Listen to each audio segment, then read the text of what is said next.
سپاہی کی بیٹی۔ تہخانے کی تاریکی میں ہر لمحہ اضافہ ہو رہا تھا۔ تاتاری اپنی زبان میں کوئی راگ گا رہے تھے۔ طاہر عشاء کی نماز ادا کرنے کے بعد دیر تک بیٹھا رہا۔ جب تاتاریوں کا راگ ختم ہوا تو وہ سریا اور اسماعیل کو تیار رہنے کا مشورہ دے کر سیڑھی پر چڑھا اور چھت کے قریب کان لگا کر سننے لگا۔ ایک تاتاری باتیں کر رہا تھا اور باقی خاموش تھے۔ تاتاری زبان کے چند الفاظ طاہر بھی سیکھ چکا تھا اور وہ صرف یہ اندازہ لگا سکا کہ بولنے والے اپنے ساتھیوں کو کوئی کہانی سنا رہا ہے۔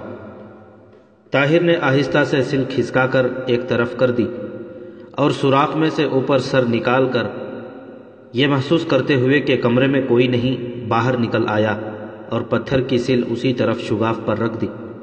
تاریکی میں چند قدم چلنے کے بعد طاہر کے ہاتھ ایک دروازے پر لگے۔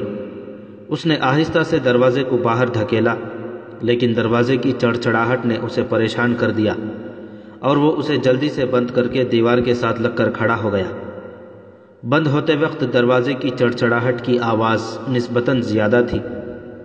کہانی سنانے والا تاتاری اچانک خاموش ہو گیا۔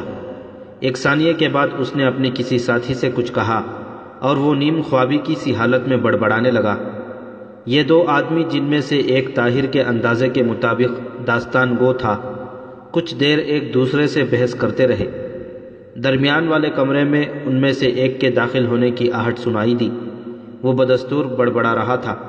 طاہر نے فوراً یہ اندازہ لگایا کہ ان دو کے علاوہ باقی سب تاتاری سو گئے ہیں۔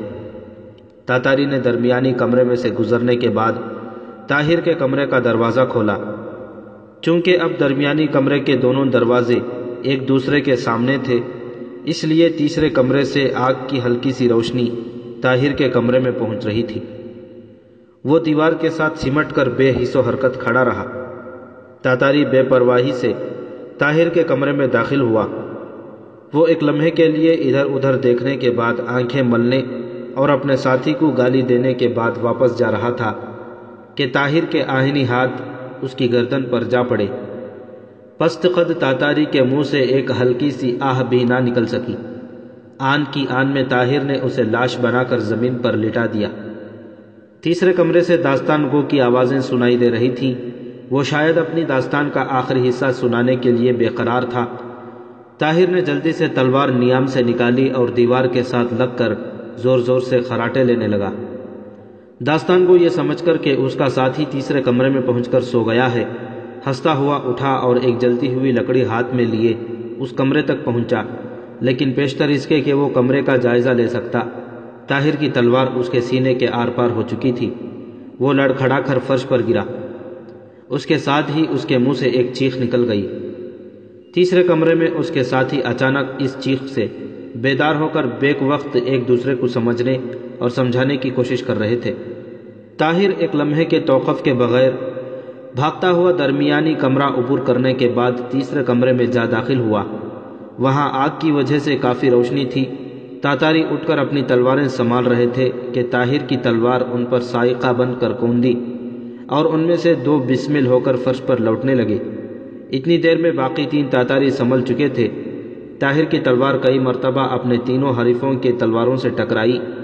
تاتاریوں نے اسے ایک خطرناک مد مقابل سمجھتے ہوئے منتشر ہو کر لڑنے کی کوشش کی، لیکن طاہر نے انہیں ایک کونے سے ادھر ادھر ہٹنے کا موقع نہ دیا۔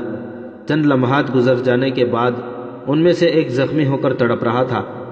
طاہر کے بازو پر بھی ہلکا سا زخم آ چکا تھا، لیکن اپنے سامنے ایک کونے میں صرف دو آدمی پا کر وہ پرجوش حملہ کرنے کے بجائے قدر اطمینان سے لڑ رہا تھا۔ اچانک طاہر کو اپنے عقب سے ایک چیخ سنائی دی۔ وہ جلدی سے پینترا بدل کر ایک طرف ہٹا۔ اس کے بائیں ہاتھ سریا خون آلود تلوار لیے کھڑی تھی اور اس کے سامنے ایک اور تاتاری، جسے طاہر نے ابھی تک نہیں دیکھا تھا، زخمی ہو کر تڑپ رہا تھا۔ اتنی دیر میں طاہر کے دو حریف منتشر ہو کر اس کے لیے دو محاذ بن چکے تھے۔ سریا طاہر کے کسی اشارے کا انتظار کیے بغیر ان میں سے ایک کے سامنے جا کھڑی ہوئی، لیکن طاہر نے چلا کر کہا، سریا تم ایک طرف ہٹ جاؤ، میرے پیچھے۔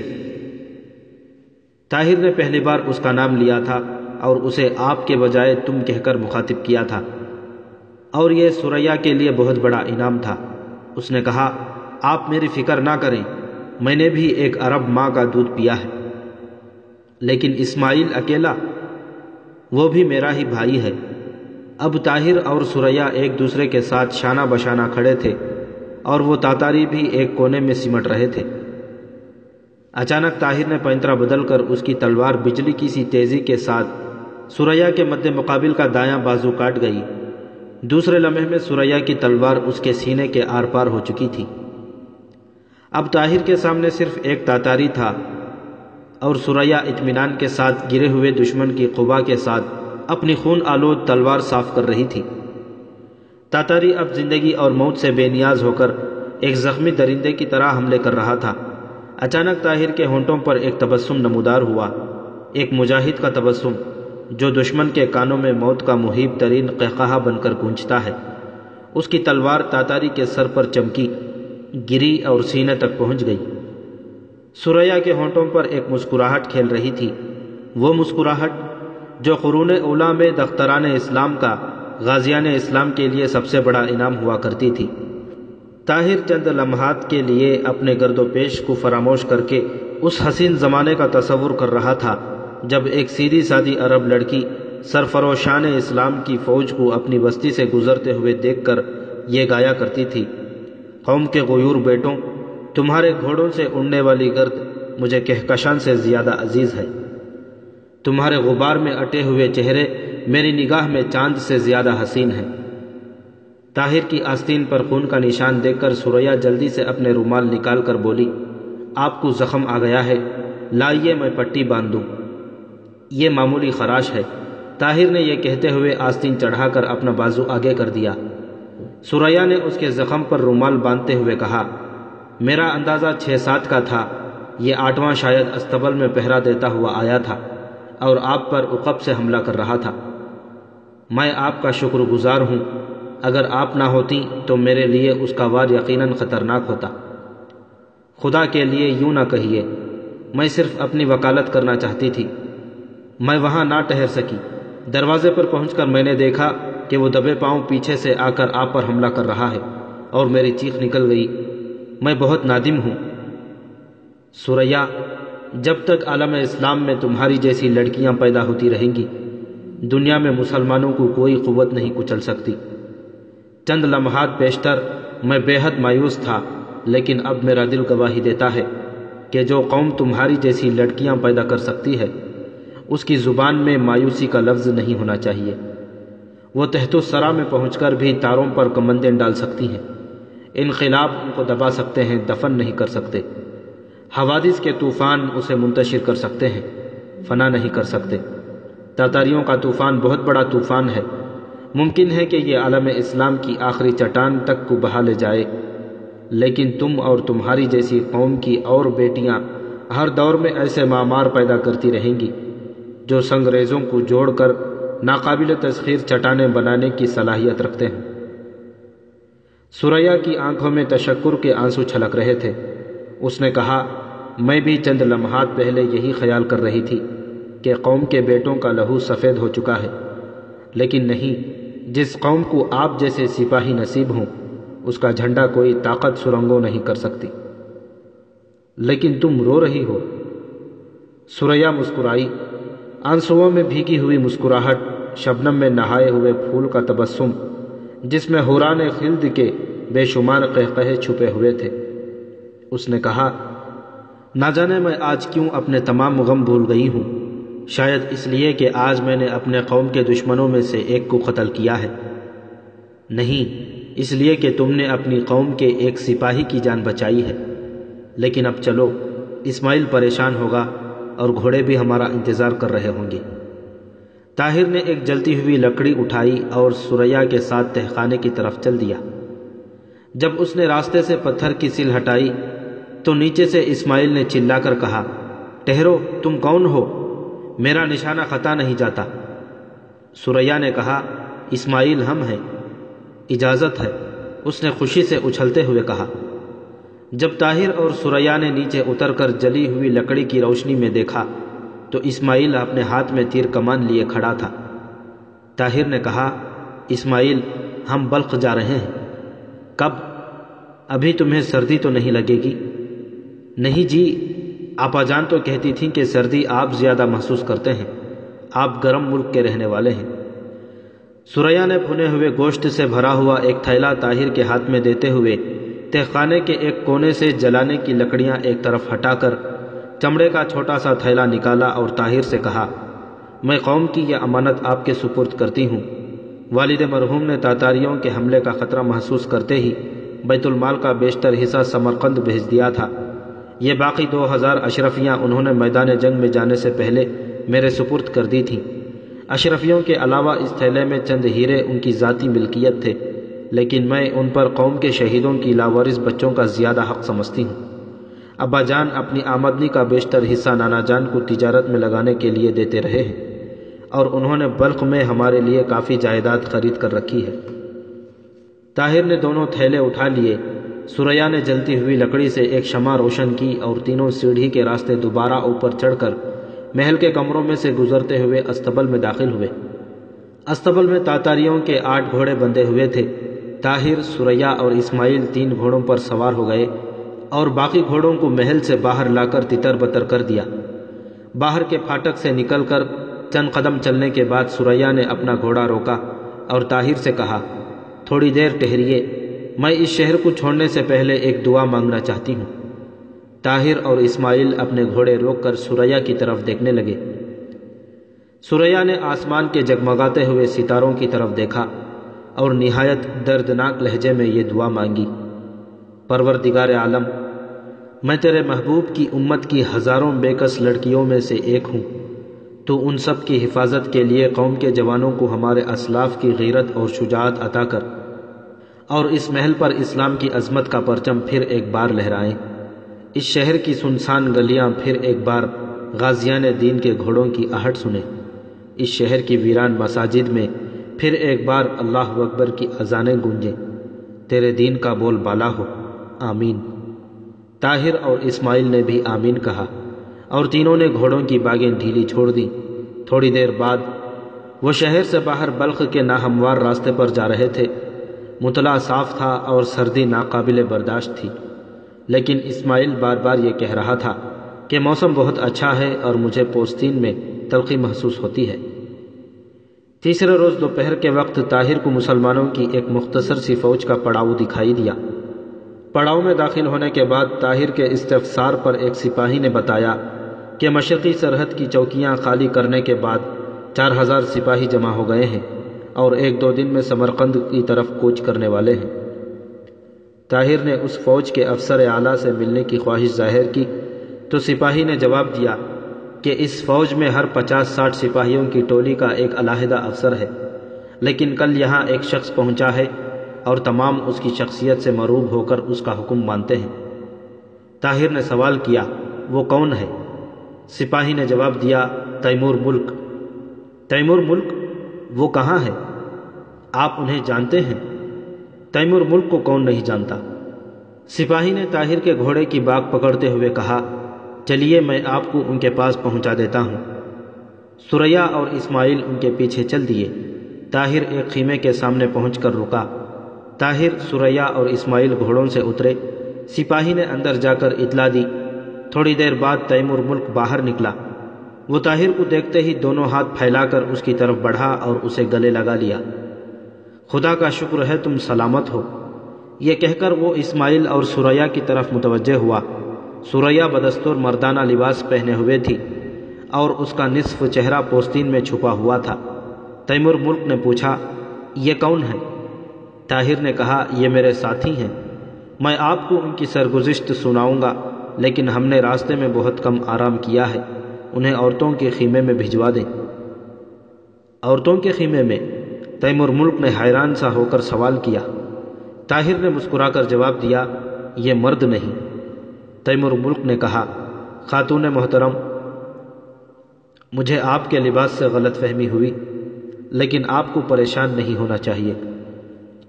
جب قوم کے بیٹوں کی شجاعت اور غیرت رخصت ہو چکی ہو تو قوم کی بیٹیوں کو یہی لباس زیب دیتا ہے۔ ثریا نے آنکھیں جھکاتے ہوئے جواب دیا، میں قوم کے بیٹوں کی غیرت سے مایوس نہیں ہوں۔ آپ نے صرف طاہر کو دیکھا ہے، لیکن قوم میں ایسے بزدلوں کی تعداد زیادہ ہے جن کے ہاتھ پاؤں تاتاریوں کا نام سن کر پھول جاتے ہیں، لیکن اب ان باتوں کا وقت نہیں۔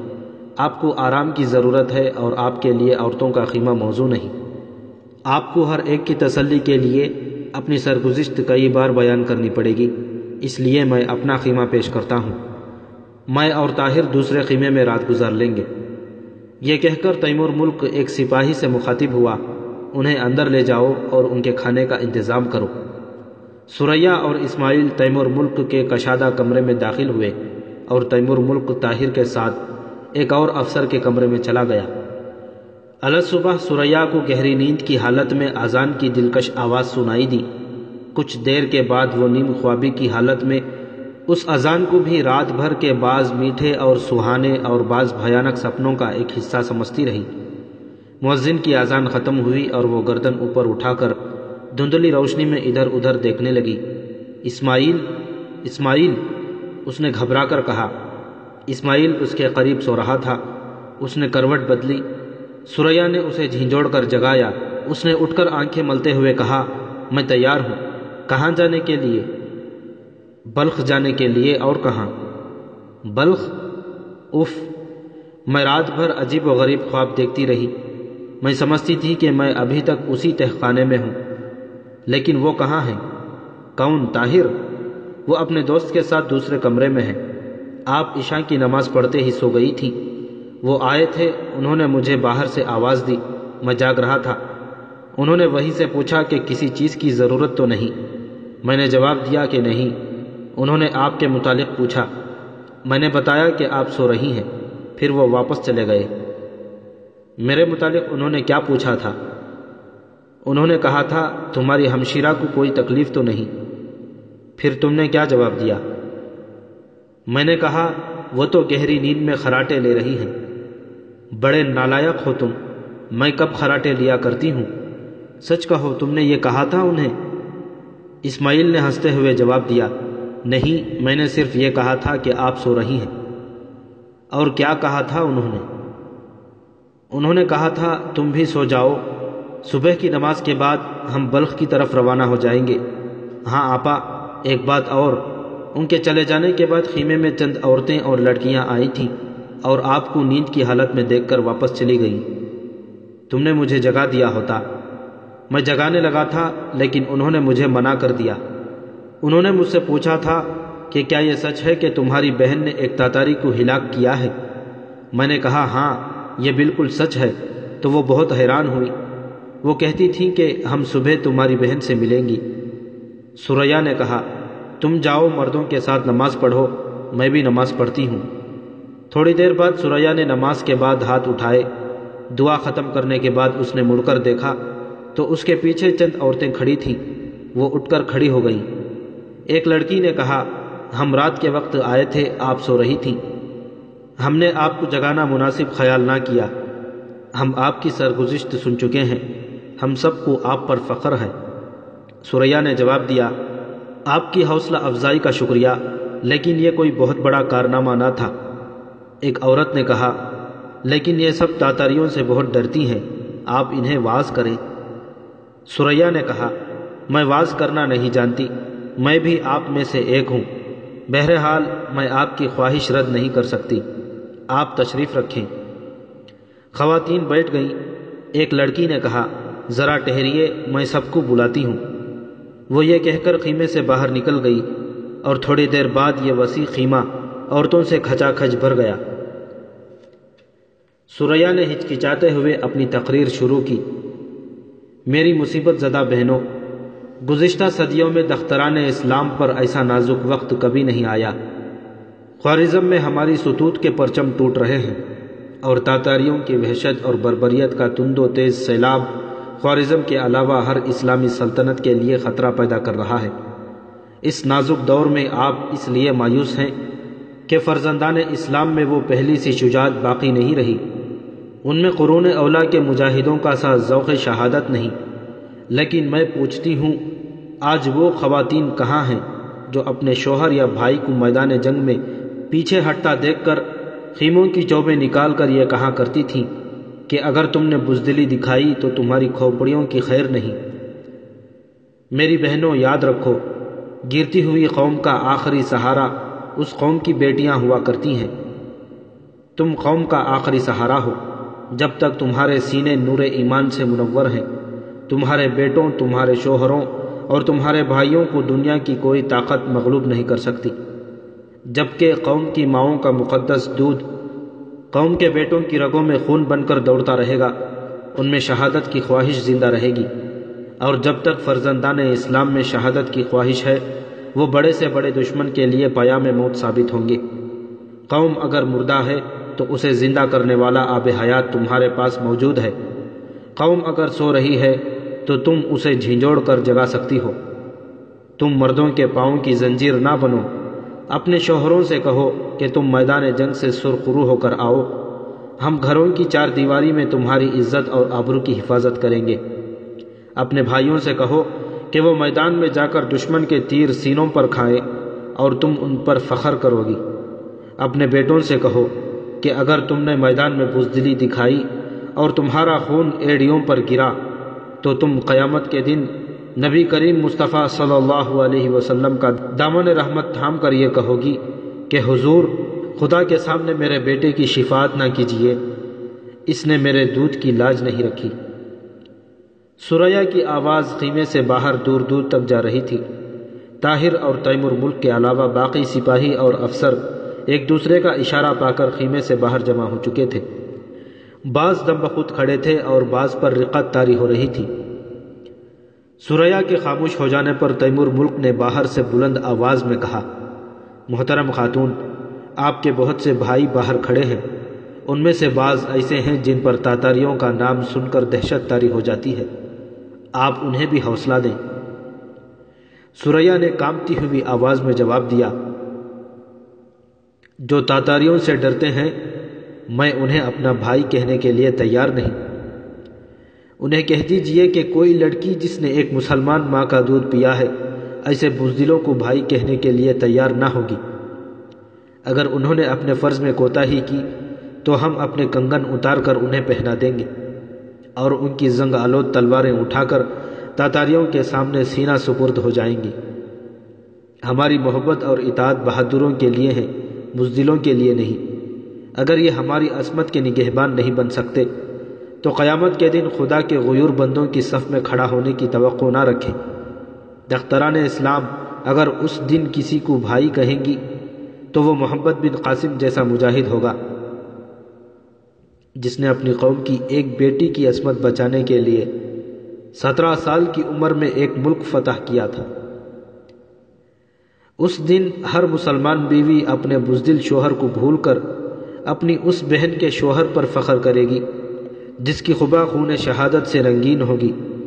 اس دن مسلمان مائیں یہ کہیں گی کہ ہمارے بیٹے وہ بزرگ نہیں جو دشمن کی تلوار کا وار اپنے سینے پر نہ روک سکے، ہمارے بیٹے وہ مجاہد ہیں جن کی شجاعت نے خواتین اسلام کو دنیا بھر کی عورتوں کی نگاہوں میں ممتاز کر دیا تھا۔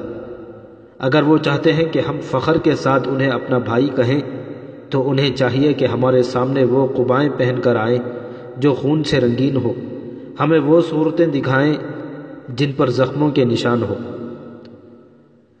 سریا نے تقریر ختم کی تو خواتین آگے بڑھ بڑھ کر اس کے گلے سے لپٹ رہی تھیں اور خیمے سے باہر تیمور ملک طاہر سے یہ کہہ رہا تھا، جب تک ہماری قوم میں ایسی لڑکیاں موجود ہیں ہم اسلام کے دشمنوں کے ساتھ صدیوں تک جنگ کرنے کے بعد بھی ہار نہیں مانیں گے۔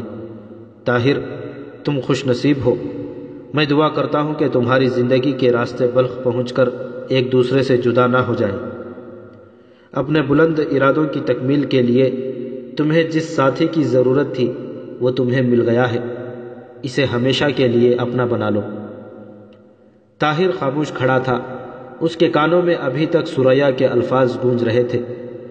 وہ تصور میں سریا کے ساتھ کسی بلند مینار پر کھڑا نیچے جمع ہونے والے لاکھوں انسانوں کو جہاد کا سبق دے رہا تھا۔ تصور کی ایک اور جست کے بعد وہ ایک پہاڑی کے دامن میں پہنچ چکا تھا جہاں خود روح پھول مسکرا رہے تھے، مہکتی ہوئی ہوائیں اٹکیلیاں کرتی تھیں اور پہاڑی ندیاں مسرت کے نہ ختم ہونے والے گیت گاتی تھیں۔ سریا یہاں بھی اس کے ساتھ تھی اور وہ ندی کے کنارے پھولوں کی سیج پر لیٹ کر اس کے میٹھے اور سہانے گیت سن رہا تھا۔ پھر وہ میدان کارزار میں تھا اور ثریا اس کے زخموں پر مرہم پٹی کر رہی تھی۔ کئی دنوں کے بعد پہلی بار اسے ایک اور لڑکی کا خیال آیا۔ یہ صفیہ تھی، شاید اس لیے کہ ثریا اور صفیہ میں کوئی خاص بات مشترکہ تھی، یا شاید اس لیے کہ ثریا سے پہلے اس کے ذہن میں صرف صفیہ کا دھندلکا سا خاکہ تھا۔ صفیہ کے متعلق اس نے اس سے زیادہ کبھی نہ سوچا تھا کہ اسے اس کے ساتھ غایت درجے کی ہمدردی تھی، ایک ایسی ہمدردی جو کسی انعام کی محتاج نہیں ہوتی۔ وہ اپنے دل میں کوئی خلش یا دھڑکن محسوس کیے بغیر صفیہ کے متعلق سوچ سکتا تھا، لیکن ثریا کے متعلق اس کے احساسات مختلف تھے۔ وہ اپنی بے پناہ قوت تسخیر کے ساتھ اس کے دل و دماغ پر حاوی ہو چکی تھی، تاہم اسے یہ اطمینان تھا کہ بلخ سے ان کے مستقبل کے راستے جدا ہو جائیں گے اور اس کے دل میں صرف ایک خوشگوار یاد باقی رہ جائے گی، اور یہ یاد بھی شاید اسے زیادہ دیر پریشان نہ کرے۔ تیمور ملک تھوڑی دیر غور سے اس کی طرف دیکھتا رہا۔ بالآخر وہ بولا، تم پریشان کیوں ہو؟ اگر کہو تو میں اس معاملے میں تمہاری رہنمائی کر سکتا ہوں۔ نہیں نہیں، طاہر نے چونک کر کہا، ابھی نہیں، ابھی میری زندگی میں ان باتوں کا وقت نہیں آیا۔ صبح کی نماز کے بعد طاہر، ثریا اور اسماعیل نے سفر کی تیاری کی۔ تیمور ملک نے تھکے ہوئے گھوڑوں کے بدلے انہیں 3 تازہ دم گھوڑے دے دیے۔ طاہر نے بیت المال کی اشرفیاں تیمور ملک کے سپرد کر دی۔ تیمور ملک نے راستے کے شہروں کے حکام کے نام یہ مسراسلہ لکھ دیا کہ انہیں راستے میں ہر ممکن سہولت بہم پہنچائی جائے۔ اس کے علاوہ اس نے ابتدائی 2 منازل میں خطرہ محسوس کرتے ہوئے 20 سواروں کو ان کی حفاظت کے لیے روانہ کر دیا۔ رخصت کے وقت طاہر سے مصافحہ کرتے ہوئے تیمور ملک نے کہا، میرا مکتوب تمہیں نہ صرف بغداد تک پہنچنے میں مدد دے گا، بلکہ حالات نے تمہیں واپس آنے پر آمادہ کیا تو بھی یہ تمہارے کام آئے گا، اسے سنبھال کر رکھنا۔ اس کے بعد ثریا سے مخاطب ہوا، میری بہن، آپ کو راستے میں انشاءاللہ کوئی پریشانی نہ ہوگی۔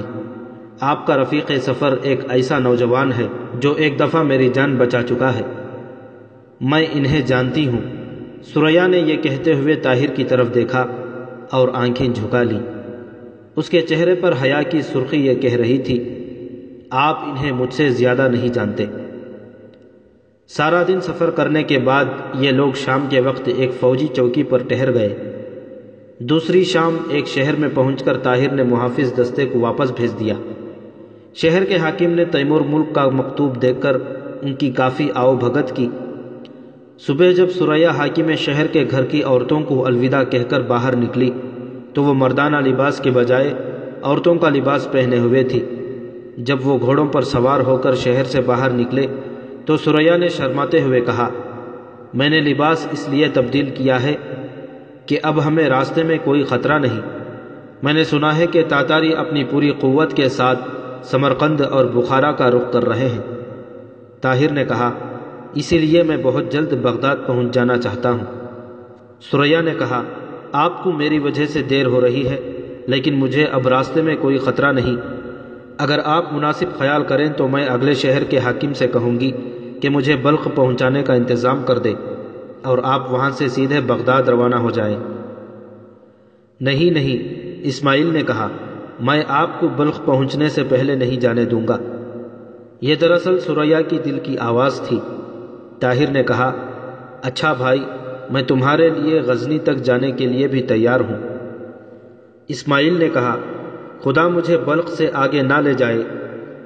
گھوڑے پر بیٹھے بیٹھے میری ٹانگیں شل ہو گئی ہیں، لیکن بلخ میں آپ کو چند دن ہمارا مہمان رہنا پڑے گا۔ طاہر نے جواب دیا، یہ نہیں ہوگا۔ بلخ کے دروازے پر پہنچ کر میرا اور تمہارا راستہ مختلف ہوگا۔ اسماعیل نے کہا، آپ میرے ساتھ نانا کے گھر تک نہیں جائیں گے؟ کاش میرے پاس وقت ہوتا۔ اسماعیل نے مایوس ہو کر کہا، پھر آپ کبھی نہیں آئیں گے۔ اسماعیل کے اس سوال پر ثریا کا دل دھڑکنے لگا۔ طاہر نے قدر تذبذب کے بعد جواب دیا، اگر مجھے زندگی میں کوئی فرصت کا لمحہ مل سکا تو میں انشاءاللہ ضرور آؤں گا۔ تو پھر بلخ میں ہمارا گھر ضرور دیکھتے جائیں۔ تمہارے نانا کا نام کیا ہے؟ عبد الرحمن۔ طاہر اور اسماعیل دیر تک باتیں کرتے رہے اور ثریا اپنے دل میں بار بار طاہر کا یہ فقرہ دہراتی رہی، اگر مجھے زندگی میں کوئی فرصت کا لمحہ مل سکا تو میں انشاءاللہ ضرور آؤں گا۔ اور اس کا دل بار بار یہ سوال پوچھ رہا تھا، کیا اس نے یہ بات فقط اسماعیل کی تسلی کے لیے کہی ہے، یا اسے معلوم ہے کہ اسماعیل سے کہیں زیادہ کسی اور کو بغداد سے آنے والے قافلوں کا انتظار رہے گا؟ اب تک طاہر کی زبان سے اس نے ایسا ایک لفظ بھی نہیں سنا تھا جس سے اس پر یہ ظاہر ہوتا کہ زندگی کی بلند منازل کی طرف قدم اٹھاتے ہوئے اس کے دل میں اپنے راستے کی بھولی ہوئی منزل کے ساتھی کی یاد باقی رہے گی۔ اسے طاہر کے بلند نصیب العین پر فخر تھا، وہ اس کی شخصیت کو ہر لحاظ سے قابل احترام سمجھتی تھی۔ اسے اس بات پر مسرت تھی کہ اس میں مردانگی کے تمام جوہر تھے، اس کی نگاہوں میں نیکی، شرافت، شجاعت اور پاکیزگی تھی۔ وہ سب کچھ تھا جس کی قوم کو ضرورت تھی، اور اس کے ساتھ ہی وہ سب کچھ تھا جس کی ثریا تمنا کر سکتی تھی۔ جوں جوں منزل قریب آ رہی تھی، دونوں کے دل کی خلش میں اضافہ ہو رہا تھا۔ شاید دونوں کو یہ شکایت تھی کہ وہ ایک دوسرے کے دل کی کیفیت سے اب تک کیوں بے خبر ہیں۔ وہ ایک دوسرے کو دیکھنا چاہتے، لیکن ان کی آنکھیں اوپر اٹھنے سے انکار کر دیتی۔ وہ کوئی بات کرنا چاہتے، لیکن ان کی زبانیں گنگ ہو جاتی۔ آخر ایک دن وہ اس چوراہے پر کھڑے تھے جہاں بغداد اور بلخ کو جانے والے راستے ایک دوسرے سے جدا ہوتے تھے۔ اسماعیل کا گھوڑا چند قدم آگے تھا، اس نے مڑ کر پیچھے دیکھا اور کہا، آپ یہاں کیوں کھڑے ہو گئے؟ آئیے نا۔ طاہر نے کہا، ٹھہرو اسماعیل، مجھ سے اب گھوڑے پر نہیں بیٹھا جاتا۔ یہ کہتے ہوئے اسماعیل گھوڑے سے اترا اور اس کی باگ پکڑ کر چند قدم پیدل چلنے کے بعد ایک پتھر پر بیٹھ گیا۔ ثریا نے طاہر کی طرف دیکھا اور کہا، اس کا خیال ہے کہ آپ گھر تک ہمارے ساتھ جائیں گے؟ طاہر نے کہا، آپ میری طرف سے اسے سمجھا دیں، یہاں سے رخصت ہو کر میں شام سے پہلے ایک منزل طے کر لوں گا۔ ثریا نے مغموم لہجے میں کہا، میں اسے سمجھا دوں گی، اچھا خدا حافظ۔ ثریا کے ہونٹ کپ کپا اٹھے، اس نے خدا حافظ کہنے کی کوشش کی، لیکن اس کا گلا بیٹھ گیا، زبان رک گئی اور آنکھوں سے آنسو بھر آئے۔ طاہر نے گھوڑے کی باگ موڑنے کا ارادہ کیا، لیکن ہاتھوں کو جنبش نہ ہوئی۔ جائیے، ثریا نے کہا، اور اس کے ساتھ ہی اس کی آنکھوں سے آنسو ابل پڑے۔ ثریا، طاہر نے کہا، اس درخت کی طرف دیکھو، باقی تمام درختوں کے پتے جھڑ چکے ہیں لیکن وہ سبز ہے۔ ثریا مڑ کر دوسری طرف دیکھنے لگی۔ طاہر نے کہا، اب میری طرف نہ دیکھنا، میں تم سے کچھ باتیں کہنا چاہتا ہوں۔ ثریا نے کہا، کہیے، اگر آپ میرے آنسوؤں سے متاثر ہوئے ہیں تو یقین کیجئے کہ یہ تشکر کے آنسو ہیں، میں اپنے محسن کو آنسوؤں کے سوا کیا دے سکتی ہوں؟ طاہر نے کہا، ثریا، یہ نہ سمجھو کہ میں تمہارے جذبات سے واقف نہیں، اور یہ بھی نہ سمجھو کہ میرے دل میں ان آنسوؤں کی کوئی قیمت نہیں۔ میری صاف بیانی سے غلط اندازہ لگائیں، میں یہ باتیں اس لیے کہہ رہا ہوں کہ ایسے پرآشوب زمانے میں کہنے اور سننے کا موقع بار بار نہیں ملتا۔ میں کل دوبارہ ملنے کی توقع پر آج تم سے جدا ہو رہا ہوں۔ ہو سکتا ہے کہ وہ کل بہت جلد آ جائے، یہ بھی ہو سکتا ہے کہ اس کل کے انتظار میں کئی برس گزر جائیں، اور یہ بھی ممکن ہے کہ وہ کل کبھی نہ آئے۔ بہرحال اگر قدرت نے ہمیں زندگی کے چوراہے پر پھر ایک بار اکٹھا کر دیا تو میں زندگی کی آخری منزل تک تمہاری رفاقت اپنے لیے قدرت کا سب سے بڑا انعام سمجھوں گا۔ سردست میں تمہیں یہ بتانے کی ضرورت نہیں سمجھتا کہ میرا فرض مجھے بغداد بلا رہا ہے، اور اس کے بعد تاتاریوں کے خلاف خوارزم کے ہر مورچے پر پہنچنا اپنا فرض سمجھوں گا۔ تم اس وقت کے لیے دعا کرو جب میں فتح کی خبر لے کر بلخ پہنچوں، جب میری قبا میرے خون سے رنگین ہو اور میرے چہرے پر زخموں کے نشان ہوں۔ ثریا نے مڑ کر طاہر کی طرف دیکھا اور کہا، میں آپ کا انتظار کروں گی، کاش میں ان مورچوں پر آپ کا ساتھ دے سکتی۔ اس کی آنکھوں میں امید کی روشنی تھی، اور طاہر محسوس کر رہا تھا کہ چاند بادلوں کے نقاب سے اچانک باہر نکل آیا ہے۔ ایک لمحہ توقف کے بعد ثریا بولی، اب میں آپ سے ایک درخواست کروں گی۔ کہو۔ آپ نانا کے گھر تک ہمارا ساتھ ضرور دیں۔ میں آپ کو صرف ایک بار دروازہ دکھانا چاہتی ہوں جو آپ کے لیے ہر وقت کھلا رہے گا، تاکہ آپ جب دوبارہ بلخ آئیں تو ہمارے گھر کا کوئی آدمی یہ خیال نہ کرے کہ آپ اجنبی ہیں۔ آپ نانا جان سے ملیں، وہ خوش ہوں گے۔ میں وعدہ کرتی ہوں کہ آپ کو آج نہیں تو کل الگ صبح ضرور روانہ کر دوں گی۔ مجھے یہ یقین ہے کہ آپ 2 دن کا سفر 1 دن میں طے کر سکتے ہیں میرے لیے۔ طاہر نے کہا، چلیے۔ اسماعیل چھوٹے چھوٹے کنکر اٹھا کر ایک پتھر کا نشانہ کر رہا تھا۔ طاہر اور ثریا کو قریب آتے دیکھ کر وہ اٹھا اور گھوڑے پر سوار ہو گیا۔